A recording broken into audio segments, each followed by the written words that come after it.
Hi everyone, my name is Iben and welcome to another episode of the Zoo of Ghent. And today I am once again joined by my bestest of friends, Just Goran.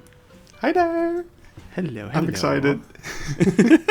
I'm also excited. Let's unpause the game. I'm such a professional. Oh yeah, totally. I mean, you have to just take a moment of silence to admire one of my favorite animals coming up. Of course. In this episode, as Goran has pointed out, we're taking another look at the Asian section and more specifically the end section of the Asian area, and it's, as you can see, inspired by China.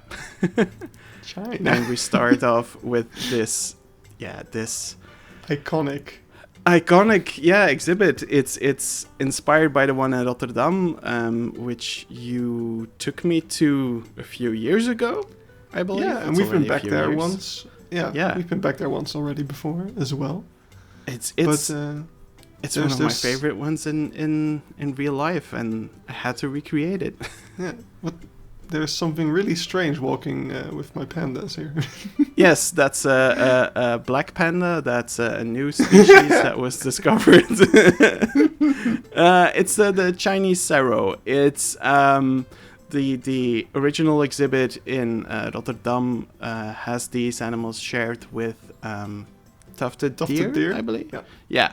And I wanted to do something different. Well, no, I'm lying. Monsoon brought out a new mod, and it looks absolutely incredible, and I had to put it in. Yeah, is that the only reason? That's literally the only reason. I love this mod so much. That's the only reason why it's in here. Have you made any lore implications as to how the zoo got them, or is it just even wanted it? Doesn't matter. You don't care about that anymore. It's just cool. The way I see it is that just like the snub-nosed monkeys in Boval and in Paradisa, it has to happen. It has to happen at least once, and both Paradisa and Boval are the first ones, I believe, in Europe to have them. So I would assume that the same can go for other Chinese animals that are currently not in the in Western captivity. So yeah, right. That's the lore implication. That's the lore. Yes, we got very good connections to China. Exactly. Another thing that I used as an inspiration is the two Chinese buildings in the Zoo of Auerhans. Auerhans, right? Not Amersfoort. Yes. Auerhans. Yes. Thank you. I really like how those look. Don't get me started on the rest of the zoo. And I really like the idea of those two buildings framing this big rock formation. And I must admit, I think it really works. I like the rock formation in real life, but I like this even more, to be honest. Yeah, I agree. The way that the buildings frame it is wonderful. Yeah. A great way to combine two really iconic Dutch zoo builds into one. It just works. I'm really happy with it. And I, for those who have been to been to Blijdorp, they will recognize this entrance area as well. It is. I actually measured it on Google Maps to see how much space there should be, and it's almost the exact same measurements. So yeah, I really like that.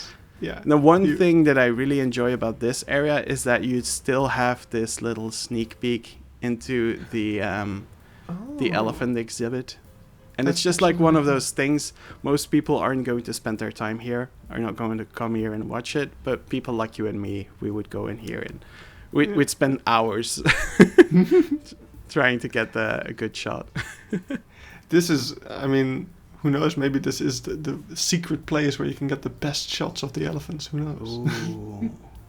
That's now officially the lore of the Zoo of Ghent. All right, so we'll continue on. As I mentioned, this area is inspired by China, but it's not entirely consisting of Chinese animals. I've got to the point where I'm like, yeah, I just want to have Asian animals in here and the ones that I really like. But there is one animal that does make sense, and we'll see it right now. I love the little tea house. I don't know what it would be. It's supposed to be a tea house, yeah. Nice. And will there be shows? I'll have to add them in post. Now I still don't know what I'm looking at. This is the secondary viewing area for the Asian lion. And I really like the combination of the viewing area. Oh, there they are. The viewing area in the Indian part of this Asian area and the Chinese part, because Asian lions used to roam a much, much larger part of Asia, including China. And only in the last few decades, their territory has become much, much, much smaller to what it is today.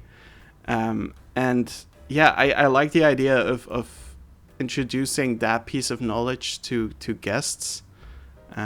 So I like the idea of having two viewing areas, both the one in the train and the one here, so that you can get to learn about that and our impact on animals. Yeah, that's really cool. I didn't know about that. Yeah, it's also theorized that, and I'll get back here because it makes complete sense. Oh, that's why they have those statues, yeah. Yes, it's theorized that the Asian lion is indeed the inspiration for the typical Chinese lions that you see in many Chinese temples. So yeah, I like that connection, and again, this is something that the education science would talk about. This is also, we've been playing this game for a very long time, right? Yeah. This is the very first time that I've noticed that there's a Planet Zoo logo on these lions. I mean, when do you ever use these? Almost never. Exactly. I just got another reason not to use them. It's not authentic. Another cool thing about this this exhibit, which you can kind of see, the viewing area in the Indian area is from a train wagon. But of course, there have to be train tracks. So there is a train track here. So the story does continue here in this other part. And this is actually the entrance to their backstage area. So it is all incorporated into one storyline.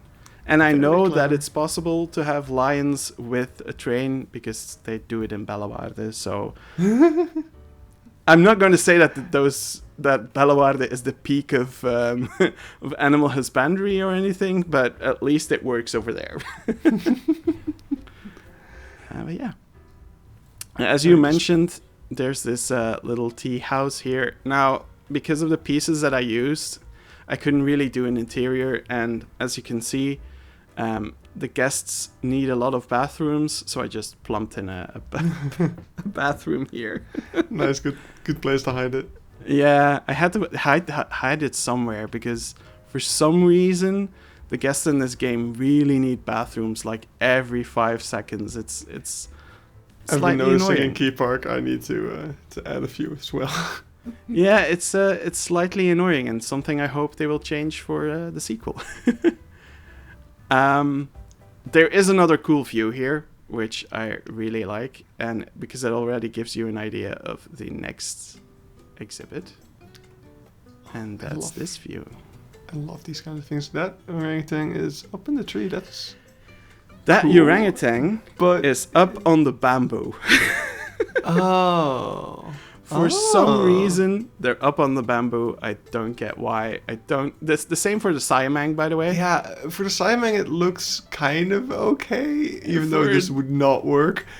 For the orangutan, it really doesn't look okay. It looks really strange, interesting. Yeah. But it's a really cool view, nonetheless. Oh, thank you. Well, let's go and take a look at the exhibit then.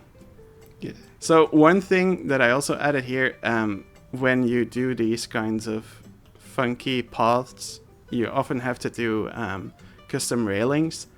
And sometimes custom railings are annoying and you can't seem to get it right. And sometimes that means that a custom railing gets overgrown and is broken. Oh, no. And I don't have to fiddle around with it for like half an hour. Who was that said if you can't hide it, make a feature out of it? That was Jonty, right? I believe that's This is a good example of that. Exactly. Oh, this is awesome. So would you still consider this as part of the China area, or is this its own little separate thing? This, I would think that this is something that they had here first, and that they then just decided to continue and didn't like completely refurbish, because it is a nice exhibit, and it's like the Chinese area in Paradise also doesn't feature just Chinese animals. True. So yeah, it's the same kind of vibe. Or the Japanese area with the Siamang. Exactly. Yeah. So there's one crossing in the back there. Oh, it's already on the other side. Oh, there's another one coming. Nice. Very nice. Yeah. So this is the Sumatran orangutan mod, right? Yes, exactly. This is another case of me just wanting to include a mod into this zoo now that we still can. Right. And I really love it. Yeah, they look really cool. And we got... Oh, wait, what's swimming there? That's not a duck. That wasn't on a the duck. Left. Yeah. You mean this one over here? Yeah, well, there were two on the left as well, but yeah. Nice. Oh, yeah, there. So we got the otters in here as well.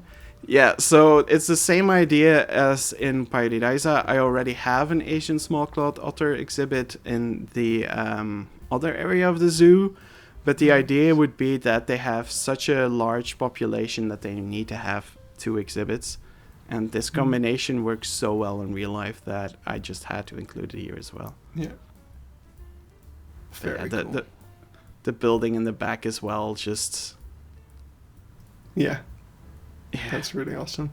The only thing that's just such a pity is that for whatever reason they decided to not let the orangutans brachiate on these things.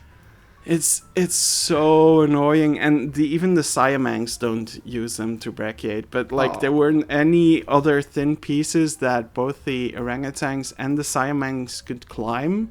Right. So I just had to use these, which is a shame, and I hope it's something that again gets changed in the sequel, because it really has to.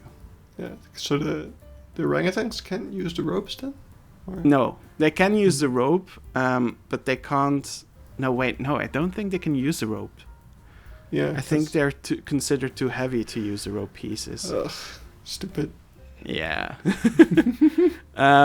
There's two little details though that I really want to point out, and I think I can show it on this side as well, so people can. Oh, the ropes. Yeah, but first let's look at this. Ooh, oh, there's an animal talking point. Yes, oh, there's wait, an what animal the talking hell? process. Wait, they can get up there. They can get up there. The Siamangs do. The orangutans never really go in there. But yeah, there's a cool guest talk over here, and like the view from here is really cool. That's really The building just frames the whole area. Yeah. As you said, the ropes on the island is something that I wanted to point out. This is something that they also do in real life, and I really wanted to include that because it's a safety measurement, so that if an animal ends up in the water, they can still pull themselves in. And another thing are these I want to call them sprinklers, but there are not sprinklers. They just make sure that there's enough... Water agitators. Yeah, they make sure that there's enough movement in the water so that there's no duckweed diseases. And other kinds, diseases in these pools. And I really like that concept, so I decided to include it as well. I don't think I've ever seen them with like the cages around it. Oh, I think I've only seen them with the cages around them. So, but yeah. Is there like a little tunnel under the path for the otters or something? Yes, exactly. Nice. And that goes in the other direction as well. Very cool. There we have it. The one thing that I'm not really happy about is the fact that you're very close to the islands, but it took me so long to get the climbing to work that I just went like, okay, let's just focus on it working, and if the pathing isn't entirely realistic, then I'm absolutely fine with it, you know. Yeah, you know, you might get a rock thrown at you, but what's the worst that can happen? Yeah, a rock or poop. All right. Waterfall. Another detail that I really like is this waterfall, and it actually is the same water from the lion exhibit, which is entirely inspired by your African area that also has like a waterfall and a water and like a little river that goes through almost the entire area of the zoo, which I really, really like. Yeah. So, yeah, it's the reason why you're here today. Thank you. I love inspiring people. It's almost as if I have a whole series about that. Of course, there's also a ramp. I know it's not the 5 degrees ramp that it should be, but again, I'm at a point where I'm like, I want to finish this zoo and not spend all my time trying to make it perfect. I love it. And this is a view that I just... It's awesome. Oh, they're climbing so much. This is amazing. Yep. And we talked about, I think it was with you. We talked about how there are not a lot of red panda exhibits that use ropes, but apparently there are. There are some zoos in France that use ropes, and I really liked how that looked, so I decided to include it here as well. Yeah, I don't think I've ever seen one of them, which is interesting. But yeah, I mean, if it works, it works. It looks really good indeed. Yeah. I think you were the one who was like, "Hey, has this ever been done?" And I was like, "Dude, yes." Yes, actually, I have, and I brought receipts. You know what's a cool detail that you should add? Is you should use some egg pieces to make red panda poop and put it on top of the barrel, because they always shit on top of those things. It's a nightmare for keepers. They always have to bring a ladder when they clean out the red panda exhibits. Oh, that's a really good idea. See, that's why you're here. Yeah. To inspire me to add poop. That's yes, I'm the poop man. I mean, it's just that's your job. 5 years of Planet Zoo, and at least once a year I do something poop related. So. Oh but God, yeah, we became friends through elephant poop. Yes. If this is a deep cut, because I know there's a whole bunch of new people, I will link Goron's video about the poo paper park. Stuff. It's incredible. It still really one of the best things I've built in this game, to be honest. Yeah, and it really showed what you can do with this game. Yeah.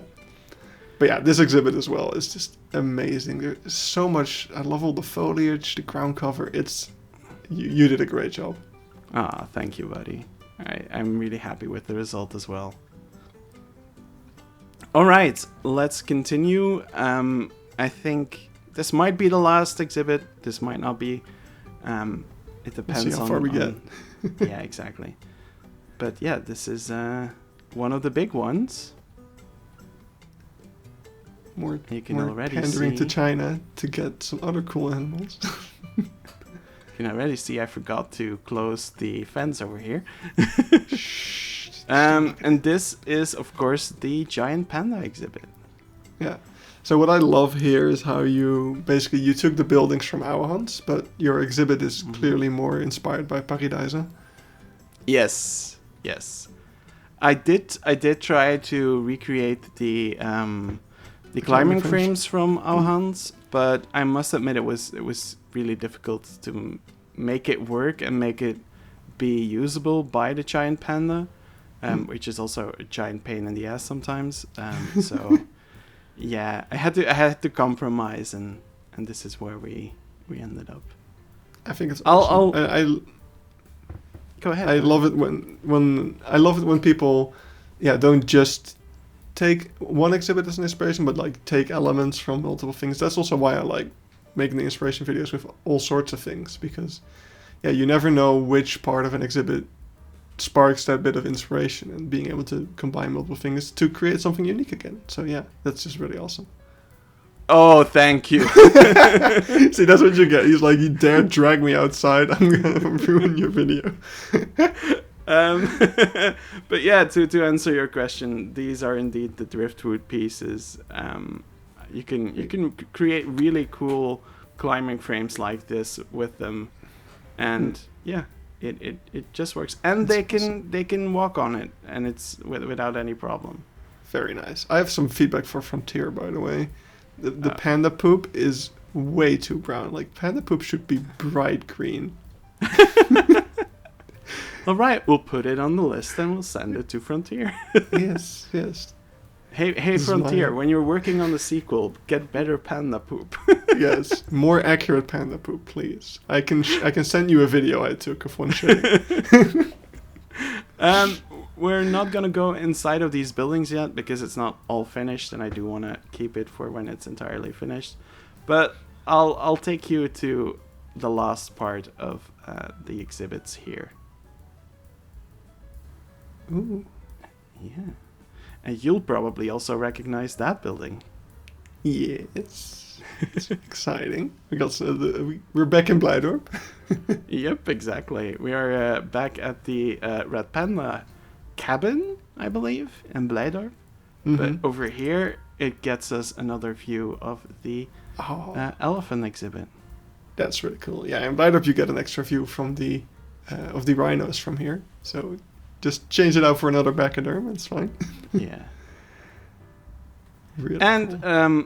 I know you also made these, but I decided to make my own version. So this I love your version as well. Thanks. That's really well done. So yeah, for those who don't know, these are the types of stove that the Red Panda Network gives out to locals in Nepal. Because locals use clay stoves normally, which are very inefficient, so they need to use a lot of firewood. So by giving out these stoves, they use way less fuel, they have to cut down less trees. It's also much healthier for the people because these stoves actually have a chimney that gets the smoke out of the house. So it's a really cool initiative by Red Panda Network that they're giving these out. Yeah, and speaking about wood. Oh, that's cool. I love that. I decided to put it indoors just so that it doesn't rot when it rains, because we're still in Belgium. But yeah, I really... In the house in Blijdorp, they do have this kind of saw.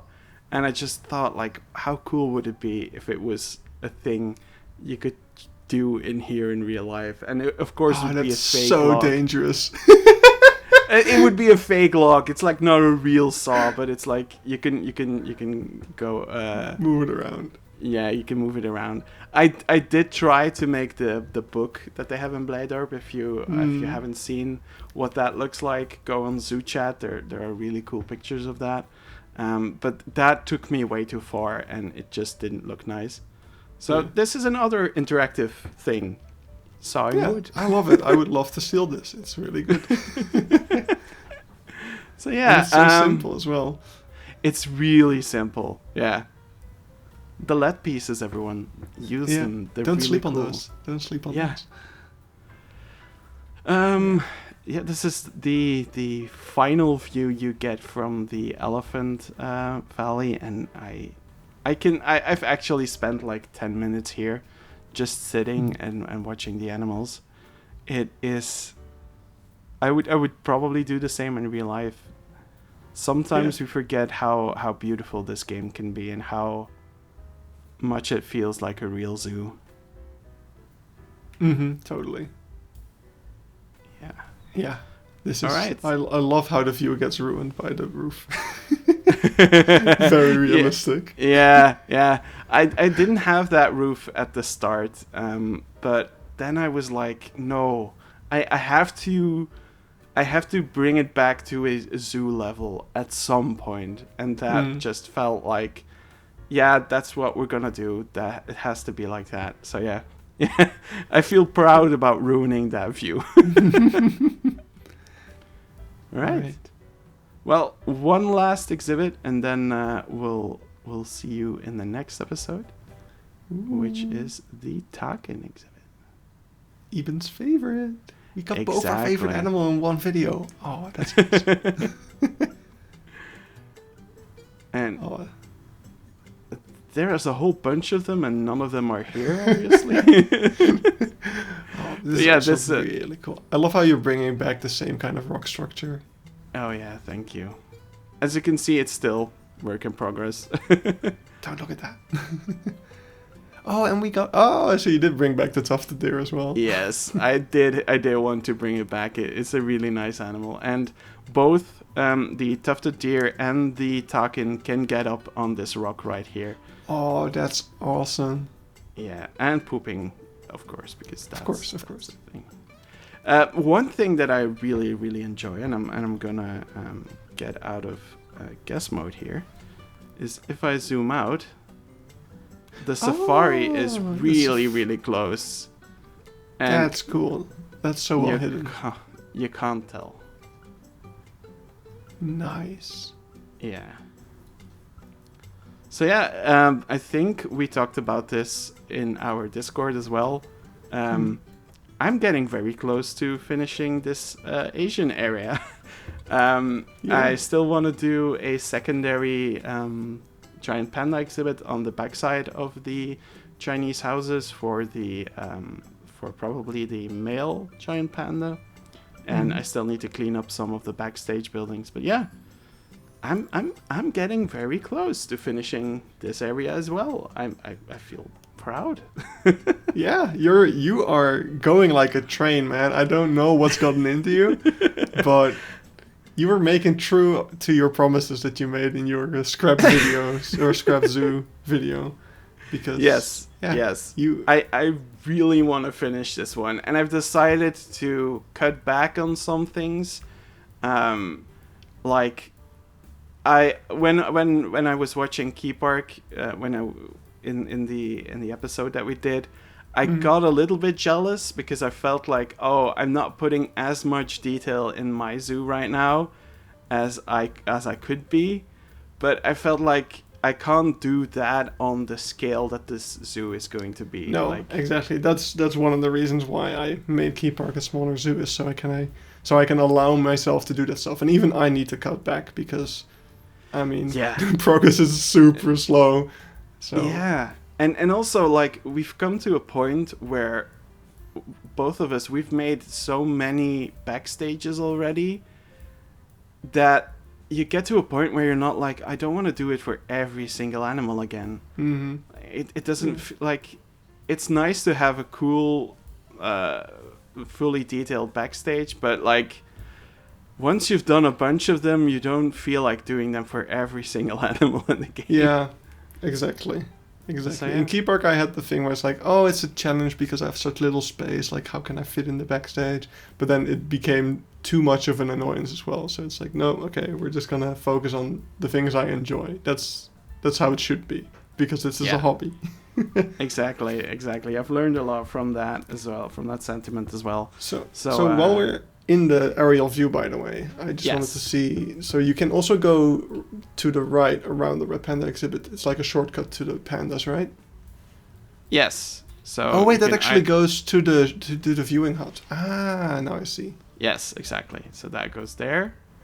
Yeah. And then from here on out, you'll be able to go to the African area, and then get back from there to the entrance area. So you would be able to basically do one side of the zoo and end up back near the entrance, and then do so that you would go through the North American section in a logical order as well.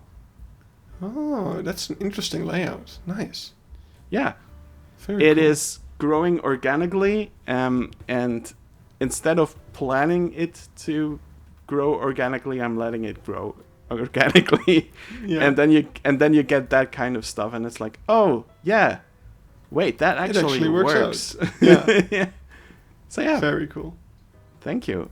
All right, we'll wrap this up because we've been talking for a while now. Thank you all so much for watching. Thank you to everyone who's new to the channel. I hope you enjoyed this video as well. I know it's not the Planet Zoo 2 content that most people have seen in the past few weeks, but this is what I'm going to try to do. At least get one episode a month out on the Zoo of Ghent.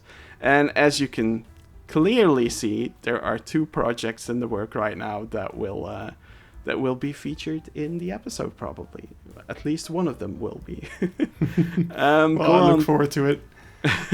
Thank you, man. Goran, thank you so much for joining me. It's always a pleasure to have someone on when recording these episodes. You're very welcome. I always enjoy seeing what you've been working on, so that's always a pleasure. Sweet. All right, so I'll stop rambling. Thank you all so much for watching. Like, comment, subscribe, do everything you want to do, and see you in the next video. Bye. Bye.